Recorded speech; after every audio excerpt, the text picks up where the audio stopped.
Legends کبھی نہیں مرتے. ان کا جسم شاید اس دھرتی کو چھوڑ دے لیکن ان کی مثال ہمیشہ کے لیے رہتی ہے. انسپائریشن ہمیشہ کے لیے رہتی ہے. روح ہمیشہ رہتی ہے. لیگسی ہمیشہ رہتی ہے. اور یہی وہ چاہتے ہیں.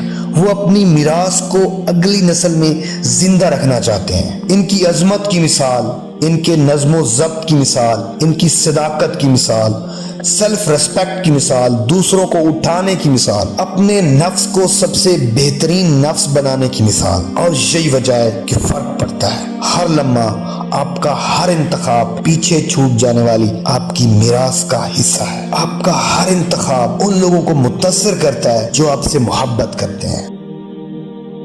دوستو، لیجنڈز کبھی نہیں مرتے کیونکہ ان کا دل ہر ایک کے اندر دھڑکتا ہے. ان کا دل و جان مثال کے ذریعے زندہ رہتے ہیں. ان کی مثال سے سیکھیں پھر اپنے آپ کو مقرر کریں. ان کے کام کے اخلاقیات سے سیکھیں پھر اپنے آپ پر کام کریں. ان کے نظم و ضبط سے سیکھیں پھر اپنے آپ کو تیار کریں. ان کی لگن سے معلومات حاصل کریں پھر ان کو باہر نکالیں. اپنے آپ کو اپنے خوابوں سے واقف کریں. اپنے خوابوں کو چھوڑنے سے انکار کر دیں جس طرح انہوں نے اپنے خوابوں کو ترک کرنے سے انکار کر دیا. وہ انسانی سطح پر نہیں رکتے. وہ سپر ہیومن بینگ بننا چاہتے ہیں. وہ برداشت کرتے ہیں اور جو دوسروں کو ناممکن لگتا ہے وہ اس کے لیے سیکریفائی کرتے ہیں اور وہ کر دکھاتے ہیں. دوستو، اقبال نے کہا تھا کہ موت بھی تجھے نہ مار سکے، کچھ ایسا کر دکھا.